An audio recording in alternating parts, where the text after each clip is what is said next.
Afternoon, I'm speaking with Mr. Joachim Adenusi. It's a pleasure to meet you, sir. Thank you.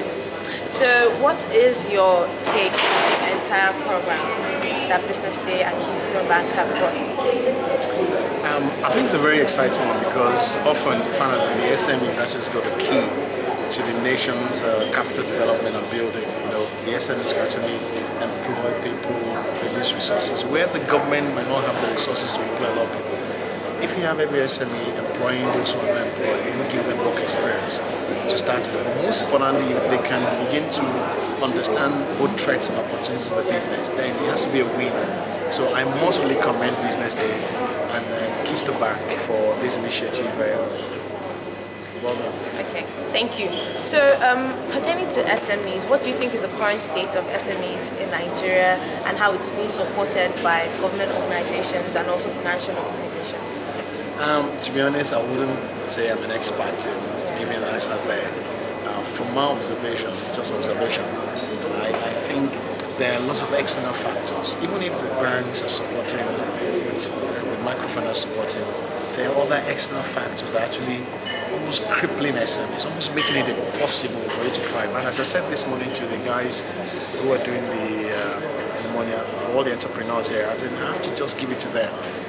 It takes a lot of courage, gut, and even persistence to keep on doing business in an environment where there are a lot of external influences, external factors that are almost crippling you. Ideally, the external factors should give you an enabling environment for you to grow your business, but it's the other way around. So I see the pressure we are all going through as SMEs. So how do you think these external factors and internal factors as well can be mitigated to ensure prosperous and successful business at the end of the day? I think they have a solution which I can use on just a shame but the key thing is there's no point laying blame on anybody. What we need to look at is that the government or we as a people, we have to create more facility infrastructure for businesses. Say for example, look at the fuel crisis that we're going through. It's difficult for small businesses. Say you're doing frying akara by the side and you're trying to get something with your oven or your baking cake.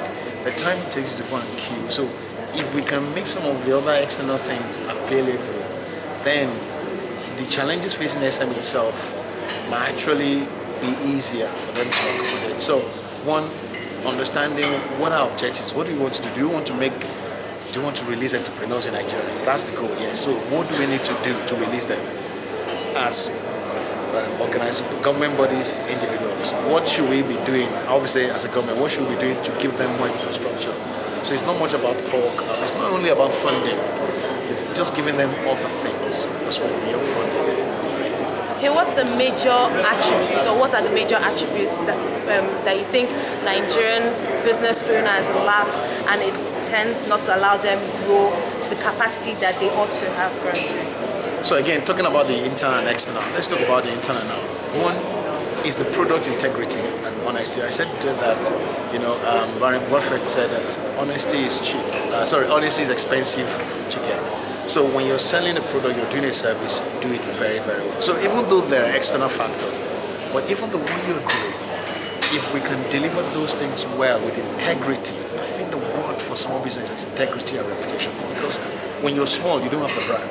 You don't have the name. So the only thing you're selling at the beginning is somebody buying your product and you tell them you're going to give them A and they got A. And they will tell their friends that, this person they're going to give me A and I got A. And their friends will tell another friend. And so you find out that just you being true to what you set out to do. Don't do what you cannot do. When people go into business of what they don't know how to do, it makes them, the prominent offering become weak and incompetent. So for example, I'm not a pilot. So for me to now go and learn how to fly a plane by itself because I want to make money, because I was told that if you're a pilot you'll be a billionaire, that's the wrong way of going to business. If I really want to do that, then I'll go to school, learn it very, very well. So also for SMEs, internal challenges about that integrity, being true to your product, make sure that your reputation is actually sound, and then your customers base will start growing, regardless of even with all the pressure of external factors. Okay.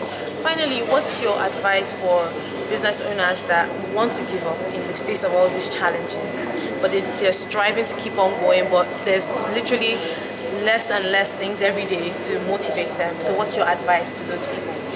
I think what I would say is that running a business is like conceiving a child in your womb. You know, it takes a while, a long time for that baby to grow. So you need a time, you need to nurture that child, you need a time to feed that child. When you starve that baby, the baby might die. So for those who are discouraged, sometimes it might be not a bad idea to actually do other things apart from what you want to do that will give you income. For example, if it's to offer yourself as a help, to do ironing, to do things for people, to cook, to give you income, why you still have your dream?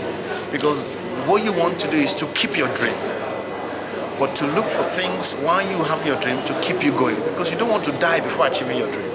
So how do I balance? I have a dream, but I don't have money.